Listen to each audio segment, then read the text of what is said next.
What's good, everybody? Peak out here in Singapore is about 9 o'clock on Thursday, and I've been trying to catch up with all of my my work, right? So it's in between watching Tamil movies, hanging out with my mom, doing baby girl's hair, cooking a lot the last couple of days, and work has kind of gone to the side a little bit, and I'm not happy about it, but I'm trying to catch up wherever I can. So I've been updating my YouTube channel. I've been updating all of the interviews that I've been posting. And as I go through, I'm deleting a lot of the junk that's on my phone. But today we got a chance to kind of chill and enjoy the cool weather and watch a movie. So today was usual, nonsense story. Okay, it's not a nonsense story. It's a typical Tamil story. It's called Sandakozhi. The lead is Vishal, and it was kind of fun. It was nice to watch and everything. It had a decent storyline to it. But once again, I was kind of given this reminder that what I do is really, really important. Basically, without giving away too many details, there was some problem that happened in a small village, and someone killed someone else. So let's say family A killed a member of family B. When family B's the one of the guys came and retaliated and killed the guy who killed the first guy, the wife got really upset. And then for the next 8 years, she decided to hold a grudge and try to kill every last male person in family B's entire lineage. So any male that was alive, and they basically got all of them except for one little boy who happened to be still studying in school, whatever. And it just so happened that one of the elders of the village decided to step in and say, look, you're not going to kill nobody else. We're going to protect this man. You're going to let this go. But obviously they held on to the rage for 8 years. But this is not uncommon in India, and it's really not that uncommon in our own families. Like, I know there are several people that I've encountered within my family and outside of my family where there's somebody somewhere down the line that they got into a fight with, got into a conversation with, and something went wrong, they were offended, and then they remember that offense forever. I have people that I know that don't speak to their parents anymore because something happened somewhere along the line, and they decided that their parents made a mistake. Maybe their parents separated and one person moved on too fast and the other one didn't. Or maybe they decided to favor one of the other children and then they got mad. So something happens and people hold grudges. It's just what they do. But do you know how many people it affects? It's not just you when you hold a grudge and the person you're hoping gets the message. A lot of times that person doesn't get the message at all. Case in point, there have been people that I've been mad at for a very long time, and honestly, they don't know that I'm mad at them. Why? Because I don't go out and pick a fight with them. I kind of just keep to myself and avoid them as much as possible. So they may think that I'm being disrespectful, but they don't realize why I'm being disrespectful because I haven't owned up to it. I haven't gone off and talked to them. But that was my problem. That was me being young and stupid and not understanding the ripple effect of all of that. When I don't talk to somebody and I avoid them and it becomes one of those tense family situations, everybody that's watching, all the onlookers are affected by my behavior and the response from the other party. Same thing. If let's say you have a group of really, really close friends, all y'all grew up, you all went to school together, you all went to university together, you stayed in touch even after you got married. If something happens and you have a fight with one of those people that you grew up with and you suddenly don't talk to them that well anymore, what do you expect the rest of your friends to do? Stop talking to them too? Or are you going to allow them to tell you, hey, you're making a big deal out of nothing, chill out, take a breath. It's not that big a deal. So that's what I'm saying. Every time I turn on the TV, I get some reminder of why our emotions are so important and why they kind of dictate what we do next, how we respond, what we choose to act out. The words we choose when we're speaking in a conversation. You ever get in a conversation and it turns into an argument, and somehow everything you say is used against you later on in the conversation? Well, you said this, and I guess you meant that, and yeah. But that's how that goes, right? Every time you get in an argument, you use each other's words against you or against the other person. You kind of like throw their shit back in their face because you're trying to one up them in that conversation. In an argument, you're hoping to prove your point and show them that they are wrong. You're not having a discussion. You're arguing that you're better than they are, that your point is better than they are, that you're more relevant than they are. And that's where your ego comes into play and kind of feeds off of all that negative emotion that you're feeling.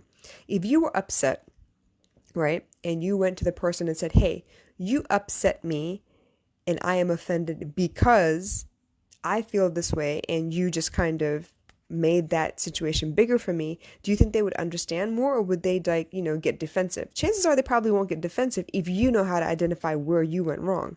Because for you to take offense in the first place, that's what propels you to go have a discussion or an argument or whatever. It pushes you to go pick a fight, right? So that's what I'm trying to find out. That's what I'm trying to understand. And I'm having a tough time getting people to realize how important their emotions are. Mostly because we're not allowed to talk about our emotions. We're supposed to put it aside and keep on going. If you have a bad day, and let's say your husband had a bad day too, and you come home and you're hoping he notices that your behavior is different, but he doesn't because his behavior is different. He's hoping the same thing. Shit doesn't happen with osmosis. You got to open your mouth and say something. But even then, you get people that are very, very calculating. They take note of everything that's happened in the past. So maybe all this time you've been taking care of your husband and you've been trying to make sure that he's been taken care of. There's no problem. And you kind of put aside all of your fears and personal problems and all your little moments that you're upset in order to take care of him. And so the one day that you come home and you're kind of really, really pissed up and fed up and you can't take it anymore, and you come home and you're hoping he notices and he doesn't, that's when you pull up all these stats from 100 years ago saying, well, I did this all these times and you didn't even notice. Well, if you don't say nothing, how's he going to notice? Because honestly, we're taught to pay attention to ourselves, not necessarily the people around us. Why? Because we don't understand what compassion is. We're not taught to be compassionate. We're not taught to understand ourselves and then put ourselves in the other person's shoes so that we can anticipate what they might need before they ask for it. It's not what we're taught. Honestly, it's not what we're taught. It's a dog-eat-dog world. We're taught that. You want to go, forward in your career, you want to move up the ladder or whatever, you got to take care of yourself. You don't take everybody with you. That's not what they're teaching. They should be, but that's not what they're teaching. So I ask you again, don't you think it is very relevant and very, very important that you learn how to manage your emotions? Mostly because if you don't, your emotions kind of manage you, don't they? Your emotions kind of take over, don't they? I'm not saying don't feel. That's not what I'm saying at all. I'm saying feel, but then understand where that feeling is coming from. Let me give you another example from my life. I have been at the bottom before, okay? I have been kicked out of an apartment. I've been evicted. I've been homeless a couple of times in my life, actually. And then with the kindness of strangers, I ended up moving with a couple friends from work. And even then, something stupid happened. And the set of apartments that we lived in, the roof caught fire and I was homeless again. And unfortunately, so were they. And eventually I ended up moving in with my boyfriend at the time. And just one thing happened after another. But the way we respond to people when we're at the bottom is not with compassion. It's not to make sure the other person is okay. We want to take care of ourselves first. We want to make sure that we have a roof over our head. We have somewhere to go. We have somewhere, that we're safe, because we want to fight that fear for survival, that root chakra blockage where we're not sure if we can make it to the next paycheck or not, where we're not sure if we can eat over the next week or not. Whatever the case may be, that fear, we're trying to fight that fear. So when we're in a place where we're avoiding fear or we're battling fear every day just to survive, you get a different version of us in that instance.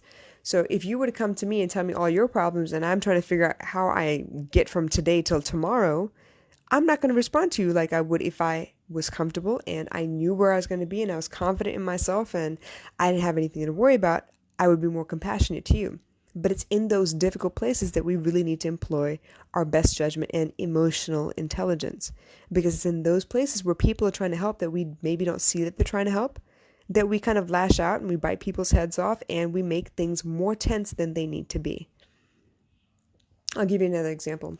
Recently, there was a friend of mine, old friend of mine, that we grew up together and everything. And he, I think through the course of our conversations, we were kind of reminiscing a little bit. And I told him, back when I was younger, I had a crush on you. And he said, well, shit, I had a crush on you too. And that was kind of cool and everything. But we're different people now. It was just, just in the process of talking. But it just so happened that he was having trouble with his relationship and he decided he was going to confess his love to me. And that was sweet and everything. But suddenly I felt like everything I say could be misconstrued as flirting. Everything I say could be misconstrued as I'm leading him on. And I don't want that because he hasn't yet dealt with the dissolution of his marriage. So suddenly I felt some kind of way and I didn't want to speak to him as much and I've been avoiding him and stuff. And that's not the way you build a good relationship. You need to be able to open up and say what you feel in order to make the relationship stronger and let them know where they stand and manage their expectations so they don't think they did something wrong. But we don't do that, do we? We hide and we avoid because we don't want to have that we need to talk conversation, and we're avoiding some kind of a confrontation so that we can preserve our sense of self. But what's the worst that could happen? What's the worst that could happen if I call him up and say, hey, we should talk? And then I tell him, hey, you know what? It's very sweet that you feel this way about me, and I appreciate everything that you've been to me, all these years. And yeah, we lost touch and we're getting back, in touch with each other, and that's cool and everything. Our friends, our family friends, that's great, but I'm not in a position to date, and I don't think you're ready to move on because you haven't actually dealt with your relationship or lack thereof. There's nothing that could possibly, yeah, of course, there's always off chance that he gets offended and he never speaks to me again. But you know what? I need to be willing to take that risk because leaving him hanging and not telling him where he stands is not good for him and it's not good for me either. It means every time I see his name pop up, I'm going to feel some kind of way still. So I'm saying, how do you deal with your emotions? How do you preserve all the relationships you have? And yeah, sure, not all relationships are meant to, to move past a certain point. Some people are there in your life for a season. But what if they're not meant to be there for a season? What if you could actually help them move forward as well by being kind and considerate yourself because you know who you are and you're confident in who you are and you're not worried about having confrontations if the ultimate goal is to have a discussion about what's going on, not an argument? Wouldn't you have stronger relationships then? Wouldn't you be able to say that, I've been friends with this guy for like 30 odd years and we've had our fights, but we're still cool? Isn't that the ideal? Like, honestly speaking, I don't want a marriage that is perfect. I want to be able to fight you and you fight me and we still stand at the end of the day together, side by side. I want to be able to have disagreements and not be worried about whether you're going to pack up and leave me in the middle of the night because you and I have the kind of understanding where you know where I'm coming from, I know where you're coming from, and whatever you got to say may hurt my feelings, but I'm going to respect you because I know it's coming from a decent place. Case in point, how many people have had someone cheat on them? And the first thing that runs through your mind is, you know what? I ain't standing for this. Fuck you. I'm leaving. Okay, I get it. It was a major betrayal of trust. But how many of you go back and ask, okay, you felt the need to step out, but why? What were you not getting here that you felt you were going to get somewhere else? And once you ask that question, how many of you are willing to actually sit down and be like, okay, damn, all right, maybe I wasn't paying enough attention to you. Maybe I wasn't, giving you what you needed. Maybe I thought I was covering all my bases, but in your eyes, that's not what came across. How many are you willing to do that? How many are willing to put their ego aside and really deal with this stuff that's going on in your head? Because the things you think about all day long that affect your body and your health, and is the value you give your thoughts or the value you give to the things that happen in your life that affect your body too. You know what I'm talking about. You get up and get ready to leave for work and suddenly you have a headache, you have a migraine, you have stomach aches, you want to throw up, you just got to go to the bathroom 20 times and yeah, you're just not feeling good. It suddenly manifested in your body, didn't you? Didn't it? People get ulcers. Why? Because they get so stressed out they forget to eat, or they don't eat the right stuff, or maybe they just don't breathe very well and they suddenly have panic attacks because they are thinking about the same things over and over again that cause them this feeling of, oh my God, how do I survive? Your feelings are no joke. Your feelings are no joke. And I'm not saying don't feel. I'm not saying cut yourself off and become a robot. I don't want that. We don't need any more AI out here. We need humans, real, live, flesh and blood humans. But for that to be, for you not to turn into some kind of rage monster, you need to deal with your emotions and where they're coming from. Who told you life had to be a certain way for you to believe that certain thing, and then it kind of dictates everything you do going forward? I used to laugh at people that said, oh no, there is no right or wrong. It just depends on how you see it. Okay, yeah, that's true though. Stealing is wrong. But what if you have no food and you have no money and you have no other way to feed your family? Don't people steal? Yes, it's still a crime, But isn't it also a crime to have more than your fair share and not want to share it? Just like they say beauty's in the eye of the beholder, your justice system has to take into account what was going on in those people's lives. So it comes down to your beliefs, what you think about, the value you place on the things that happen to you. I use this example all the time. Rain is rain. It's rain. Rain is good. In a drought, it is great. If you're dressed up and trying to go to some party and stuff and you're worried that your hair is going to get messed up or it might deflate because it's raining, that's not such a great thing. But it's still rain. It's still life-giving rain. Just that the value of the rain at that moment is not the same as when it would be on a day where you have nothing to do, nowhere to be, and you just got caught in the rain. So, funny how movies tend to bring out all of these emotions.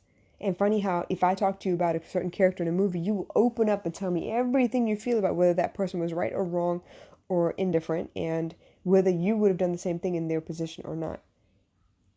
But what you don't realize is when you tell me those things, I can help you heal your own problems without you realizing it. Because you were finally open and honest with me about what was really going on. So I'm saying, yeah, I watched a Tamil movie with one of those parambara problems that comes from generations upon generations, some things that are just handed down without even like explanation, and people blindly like, oh my God, you hurt my aunt, I'm gonna kick your ass and kill everybody you love and blah, blah, blah. Yeah, okay. That's some real animalistic stuff, but it happens. How many of y'all don't talk to your family? How many of y'all don't talk to friends you grew up with? How many of y'all are holding no grudge? And let me ask you, what is the value of that grudge? Does it keep you safe at night?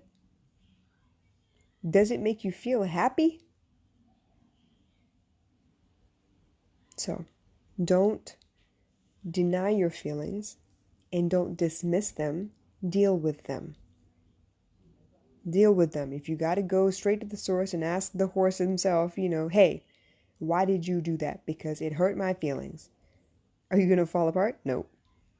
They may not understand why you're coming at them, but you know what? They would respect you instead of you going to 10 different people asking the same question. So, before you laugh at me for wanting to talk to everybody about their emotions, ask yourself this. What if you didn't have to, if you didn't have to, if you didn't ever have a reason to confront people? What if you could just go on your life merrily and enjoy the company of everybody and not have to worry about being offended ever because you were strong in who you are and you were confident with what you believe in and how you're living your life? What if you were unshakable like that? Wouldn't that be worth it? I think so. Anyway, that's my rant for the day, but I will talk to you again soon. In the meantime, I bet you won't watch movies the same way again. But enjoy anyway. Bye.